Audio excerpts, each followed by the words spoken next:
Hello students, आज के इस वीडियो में हम बात करेंगे क्लास 11th के चौथे लेसन यानी कि मोशन इन प्लेन के एक बहुत ही इम्पॉर्टेंट टॉपिक के बारे में जिसका नाम है प्रोजेक्टाइल मोशन। तो ये प्रोजेक्टाइल मोशन क्या होता है? प्रोजेक्टाइल मोशन को आप कुछ ऐसे समझ सकते हैं कि अगर किसी भी ऑब्जेक्ट को आप स्मॉल जी की डायरेक्शन से डीफर किसी भी डायरेक्शन में फेंक दीजिए तो ऑब्जेक्ट का मोशन प्रोजेक्टाइल मोशन कहलाएगा। जैसे कि स्मॉल जी की डायरेक्शन क्या होती है? डाउनवर्ड। तो इस डायरेक्शन से अलग किसी भी दिशा में आप किसी वस्तु को जब फेंकते हैं तो ऑब्जेक्ट का मोशन प्रोजेक्टाइल मोशन कहलाएगा। तो चलिए आप मान लीजिए कि कोई ऑब्जेक्ट है जिसको इनिशियल वेलोसिटी u के साथ हम लोगों ने होरिजिन के साथ थीटा डिग्री का एंगल बनाते हुए यानी कि स्मॉल जी की डायरेक्शन से डीफर डायरेक्शन में फेंका गया इस ऑब्जेक्ट को, तो निश्चित ही इसका मोशन जो है वो प्रोजेक्टाइल मोशन कहलाएगा। और ये ऑब्जेक्ट किस पाथ पर चलेगी? ऑब्जेक्ट इस पाथ पर चलेगी। तो इस वेलोसिटी में आप ये समझिए कि दो चीजें हैं। जैसे ही आपने किसी ऑब्जेक्ट को थीटा डिग्री के एंगल पर फेंका है तो ऑब्जेक्ट की इनिशियल वेलोसिटी के पास दो कंपोनेंट हैं, एक हॉरिजॉन्टल कंपोनेंट और एक वर्टिकल कंपोनेंट। अगर आप हॉरिजॉन्टल कंपोनेंट की वैल्यू देखेंगे तो u cos थीटा और वर्टिकल कंपोनेंट की वैल्यू देखेंगे तो u sin थीटा। ऑब्जेक्ट जो है आगे भी बढ़ रहा है और ऊपर भी उठ रहा है। तो इसको दूसरी भाषा में ये भी कह सकते हैं कि ये ऑब्जेक्ट एक्स एक्सिस के एलोंग भी जा रहा है और वाई एक्सिस के एलोंग भी जा रहा है। तो जब भी कोई ऑब्जेक्ट अगर दो एक्सिस के अलोंग मूव करने लगे तो उसको हम लोग मोशन इन प्लेन कहते हैं। एक और बात कि ये ऑब्जेक्ट जो आगे बढ़ रहा है उसके लिए ये वाली वेलोसिटी रिस्पॉन्सिबल है, horizontal velocity. This velocity is responsible for covering horizontal distance and this velocity vertical velocity u sin theta, इस इनिशियल वेलोसिटी से ये ऑब्जेक्ट ऊपर उठ रहा है। जो दो बातें समझनी है कि ये ऑब्जेक्ट जो आगे की तरफ बढ़ रहा है, आगे की तरफ ये बढ़ पा रही है इस वेलोसिटी के कारण, u cos थीटा के कारण, क्योंकि हॉरिजॉन्टल डायरेक्शन में जो वेलोसिटी अफेक्टिव है वो ये u cos थीटा, तो u cos थीटा के कारण ये आगे बढ़ रहा है और u sin थीटा के कारण ये लगातार नई ऊंचाइयों को प्राप्त करता जा रहा है, लगातार इसकी ऊंचाई बढ़ती जा रही है। एक बात और है, जो ये हॉरिजॉन्टल वेलोसिटी है u cos थीटा, इस ऑब्जेक्ट के पूरे मोशन के दौरान कहीं भी चेंज नहीं होगी। क्यों नहीं चेंज होगी? भाई वेलोसिटी बदलने का कारण क्या है? फोर्स। तो क्या एक बार जब आपके हाथ से ये ऑब्जेक्ट प्रोजेक्ट किया जा चुका है तो उसके बाद क्या इस ऑब्जेक्ट पर इस डायरेक्शन में कोई फोर्स काम कर रहा है क्या? तो चूंकि इस डायरेक्शन में कोई फोर्स नहीं है और इसलिए जो हॉरिजॉन्टल वेलोसिटी है जो इस डायरेक्शन की है वो चेंज नहीं होगी, वो सेम रहेगी। जबकि वर्टिकल वेलोसिटी पूरे मोशन के दौरान चेंज होगा। क्यों चेंज होगा? क्योंकि वर्टिकल वेलोसिटी के अगेंस्ट ऑब्जेक्ट पर एक फोर्स काम कर रहा है। जैसे जैसे ऑब्जेक्ट ऊपर जा रही है फोर्स ऑफ ग्रेविटी उसको नीचे लेने की कोशिश कर रहा है, फोर्स ऑफ ग्रेविटी उस पर नीचे की तरफ फोर्स काम कर रहा है। तो वो फोर्स ऑफ ग्रेविटी इस u sin थीटा को लगातार कम करेगा। अच्छा, कम क्यों कर रहा है? अरे भाई मोशन की डायरेक्शन है ऊपर की तरफ और फोर्स लग रहा है नीचे की तरफ, तो वेलोसिटी तो घटेगा ही। अच्छा, कब तक घटेगा? जब तक कि ऑब्जेक्ट हाईएस्ट पॉइंट पर ना पहुंच जाए। जब ऑब्जेक्ट हाईएस्ट पॉइंट पर पहुंच जाता है तो वर्टिकल वेलोसिटी बिल्कुल जीरो हो जाती है। अच्छा, ये जीरो क्यों हो गई? अरे भाई इज्जत करो, ये हाईएस्ट पॉइंट पर पहुंचा है। अगर इसके पास वर्टिकल वेलोसिटी होती तो ये और ऊपर जाता, क्योंकि वर्टिकल वेलोसिटी से ही कोई ऑब्जेक्ट हाइट कवर करता है। तो हाईएस्ट पॉइंट पर इसकी वर्टिकल वेलोसिटी जीरो हो गई। अब जैसे जैसे ऑब्जेक्ट हाईएस्ट पॉइंट से नीचे आएगा इसकी वर्टिकल वेलोसिटी फिर चेंज होगी और ये चेंजिंग पॉजिटिव होगी, यानी कि वर्टिकल वेलोसिटी अब बढ़ेगी। एक बार जब वर्टिकल वेलोसिटी यहां जीरो हो गया और अब चूंकि मोशन की डायरेक्शन में ही फोर्स काम कर रहा है, फोर्स ऑफ ग्रेविटी डाउनवर्ड लग रहा है, ऑब्जेक्ट भी नीचे आ रही है, तो उस केस में कंटिन्यूअसली इसकी वेलोसिटी बढ़ेगी। और कौन सी वाली बढ़ेगी? वर्टिकल वेलोसिटी बढ़ेगी, कंटिन्यूअस वर्टिकल वेलोसिटी बढ़ेगी। तो इस कहानी से हमें यह शिक्षा मिलती है कि कोई भी ऑब्जेक्ट जब प्रोजेक्टाइल मोशन के स्टेट में होता है तो उसकी दो वेलोसिटी में से एक वेलोसिटी, जो कि हॉरिजॉन्टल वेलोसिटी में कह रहा हूं, उसमें बिल्कुल तब्दीली नहीं होती है पूरे मोशन के दौरान, और जबकि वर्टिकल वेलोसिटी कंटिन्यूअस चेंज होती रहती है।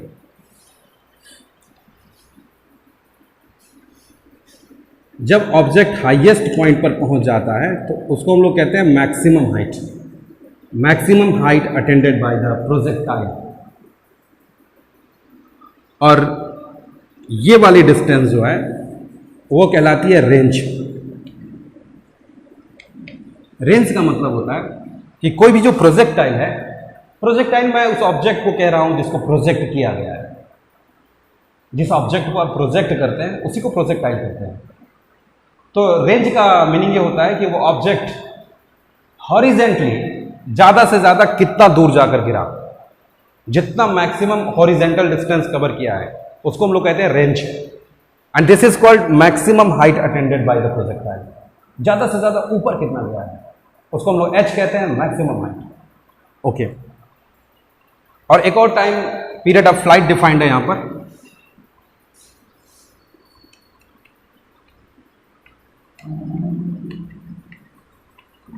टाइम पीरियड ऑफ फ्लाइट, तो ये क्या चीज होती है? कोई भी ऑब्जेक्ट कितनी देर तक हवा में रहा है, that duration of time is called time period of flight. तो एक बार ऑब्जेक्ट जब प्रोजेक्ट आपने कर दिया और जब तक वो लैंड ना कर जाए, जमीन पर आ ना जाए, तो उस पूरे ड्यूरेशन को कहते हैं टाइम पीरियड ऑफ फ्लाइट। तो अब हम लोगों को इन तीनों के लिए फार्मूले बनाने हैं, मैक्सिमम हाइट के लिए, रेंज के लिए और टाइम पीरियड ऑफ फ्लाइट के लिए। ये फार्मूला बनाना है। अब कोई भी प्रोजेक्टाइल मैक्सिमम कितनी हाइट अटेंड कर रहा है उसके लिए फार्मूला बनाना है। तो इसके लिए आप मान लीजिए कि किसी ऑब्जेक्ट को u वेलोसिटी से इनिशियली हॉरिजन के साथ थीटा डिग्री का एंगल बनाते हुए प्रोजेक्ट किया गया। तो वेलोसिटी का हॉरिजेंटल कंपोनेंट हो जाएगा u cos थीटा और वर्टिकल कंपोनेंट होगा u sin थीटा। और हम लोगों को इस हाइट के लिए फार्मूला बनाना है। This is the maximum height attended by the projectile. तो एक बात बड़ी ही तय है कि मैक्सिमम हाइट पर वर्टिकल वेलोसिटी कितनी होगी। मैक्सिमम हाइट पर वर्टिकल वेलोसिटी 0 होगी। और इनिशियल वेलोसिटी कितना है प्रोजेक्ट करते समय? uy। तो आप एक फार्मूला लगा लीजिए, v square is equal to u square minus 2gh। Minus इसलिए क्योंकि ऑब्जेक्ट को ऊपर की तरफ फेंका गया है। इनिशियल वेलोसिटी और फाइनल वेलोसिटी आपको पता है वर्टिकली, चूंकि अब आपको हाइट निकालनी है ना, तो हाइट के लिए जो रोल प्ले कर रहा है वो केवल वर्टिकल वेलोसिटी रोल प्ले कर रहा है, हॉरिजॉन्टल वेलोसिटी का कोई इंपॉर्टेंस नहीं है। तो while the calculation of height आप फाइनल वर्टिकल वेलोसिटी रखेंगे, इनिशियल वर्टिकल वेलोसिटी रखेंगे।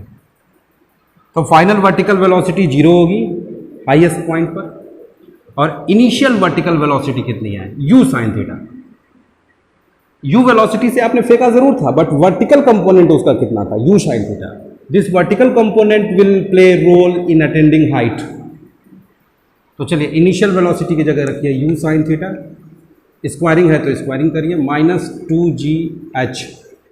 तो इस इक्वेशन से अगर आपको हाइट निकालना है तो हाइट की वैल्यू मिल जाएगी आपको u square sine square theta upon 2g।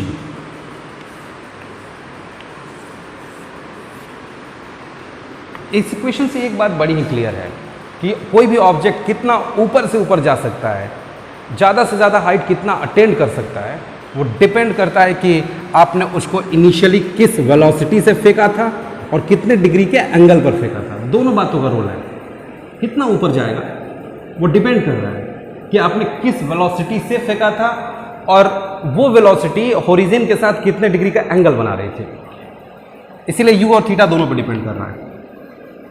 आपसे अगर ये पूछा जाए कि मैक्सिमम हाइट किसी गिवन u के लिए, यानी कि इनिशियल वेलोसिटी अगर फिक्स कर दी जाए तो कितने डिग्री के एंगल पर फेंके जिससे वो ज़्यादा से ज़्यादा ऊपर जाए।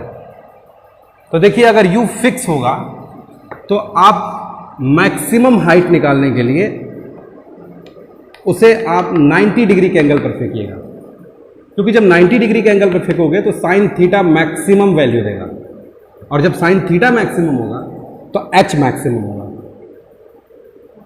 तो चलिए 90 डिग्री के एंगल पर अगर फेंका जाए तो मैक्सिमम वैल्यू देता है, और वो मैक्सिमम वैल्यू है u²/2g। अगर u फिक्स रखा जाए तो बात कही जा रही है, जरा समझने की कोशिश करिए। अगर इनिशियल वेलोसिटी को फिक्स कर दिया जाए तो कितने डिग्री के एंगल पर फेंके जिससे वो ज़्यादा से ज़्यादा ऊपर जाए, तो इसका आंसर है 90 डिग्री, क्योंकि 90 डिग्री के केस में ये साइन थीटा अपनी मैक्सिमम वैल्यू देगा, और जब ये मैक्सिमम वैल्यू देगा तो h भी मैक्सिमम होगा।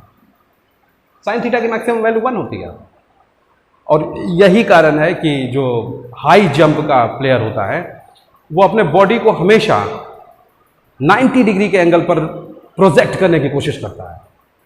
देखे होंगे ऊंची जंप जिसको लगाना होता है वो कुछ इस तरह से दौड़ता आता है, वो क्या कर रहा है, वो थीटा 90 मेंटेन करने की कोशिश कर रहा है, और जब उसे लगेगा कि हम होरिजन के साथ अब 90 डिग्री के एंगल पर आ चुके हैं तो अपने आप को प्रोजेक्ट कर देता है, जिससे वो ज़्यादा से ज़्यादा ऊंचाई प्राप्त करता है। क्योंकि सबका यू मोटा मोटी यू फिक्स्ड होता है, किसी खिलाड़ी के अपनी एबिलिटी यू तो फिक्स है, अब ज़्यादा से ज़्यादा ऊपर जाने के लिए क्या करेगा, ज़्यादा से ज़्यादा ऊपर जाने के लिए अपना थीटा जो है वो 90 मेंटेन रखने की कोशिश करता है। ठीक,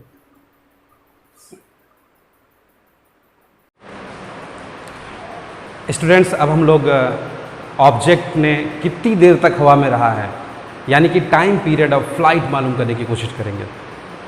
और टाइम पीरियड ऑफ फ्लाइट मालूम करने का सबसे आसान तरीका है कि आप ये मालूम कर लीजिए कि मैक्सिमम हाइट तक जाने में कितना समय लगाया है, और उसी टाइम को आप डबल या दीजिए, क्योंकि जितनी देर में ये मैक्सिमम हाइट पर गया होगा उतनी ही देर में वो मैक्सिमम हाइट से नीचे आया होगा।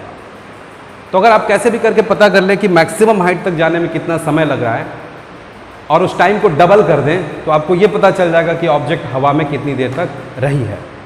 तो सबसे पहले आप मालूम करिए कि मैक्सिमम हाइट तक जाने में क्या टाइम लगाया है। तो इसको हम लोग मालूम कर रहे हैं v = u - gt से, वर्टिकल मोशन के लिए। वर्टिकल मोशन के लिए लगाइए, सारे वर्टिकल कंपोनेंट्स अफेक्टिव होंगे। तो चूंकि इतना बात पता है कि मैक्सिमम हाइट पर वर्टिकल वेलोसिटी 0 होगी, और हाइट कवर करने के लिए इनिशियल वेलोसिटी कौन सी रिस्पॉन्सिबल है, u sin theta minus gt। तो यहां से आपको टाइम मिल जा रहा है u sin θ/g, यानी ये वो समय है जिसमें ऑब्जेक्ट मैक्सिमम हाइट पर गई है।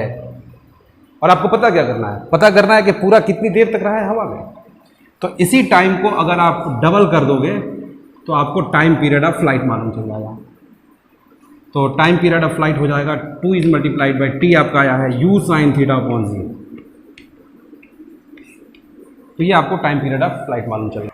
कैलकुलेट किया जाएगा कि ऑब्जेक्ट हॉरिजेंटली कितनी डिस्टेंस कवर कर रही है, यानी कि इसका रेंज। ये चीज़ रेंज कहलाती है बच्चों, यानी कि हॉरिजेंटल डिस्टेंस। हॉरिजेंटल डिस्टेंस मालूम करने के लिए आपको हॉरिजेंटल स्पीड मालूम होनी चाहिए और ऑब्जेक्ट कितनी देर तक चली है ये मालूम होना चाहिए। तो दोनों ही मालूम है।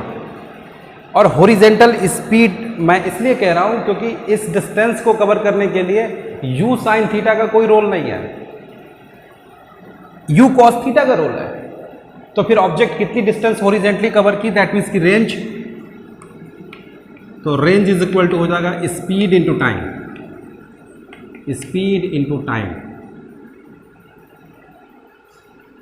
रेंज को r से रिप्रेजेंट करते हैं स्पीड। तो u cos θ से ये डिस्टेंस कवर करी जा रही है, तो u cos θ और टाइम।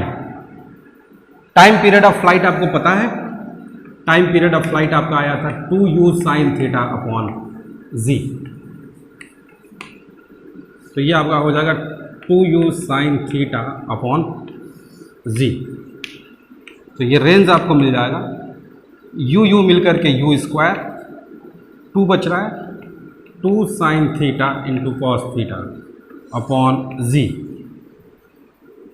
या रेंज आपको मिल जाएगा 2 sine theta into cos theta.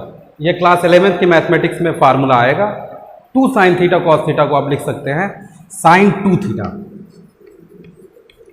Sine 2 theta upon ये जी। तो ये जो फार्मूला आ रहा है रेंज का, इस फार्मूले से आपको क्या लगता है कि रेंज किन किन बातों पर डिपेंड कर रहा है? रेंज u पर डिपेंड करता है और थीटा पर डिपेंड करता है, यानी कि कोई ऑब्जेक्ट कितना आगे जाकर के गिरेगी ये डिपेंड करता है कि आपने उसको किस वेलोसिटी से प्रोजेक्ट किया था और होरिजन के साथ कितने डिग्री के एंगल से प्रोजेक्ट किया था।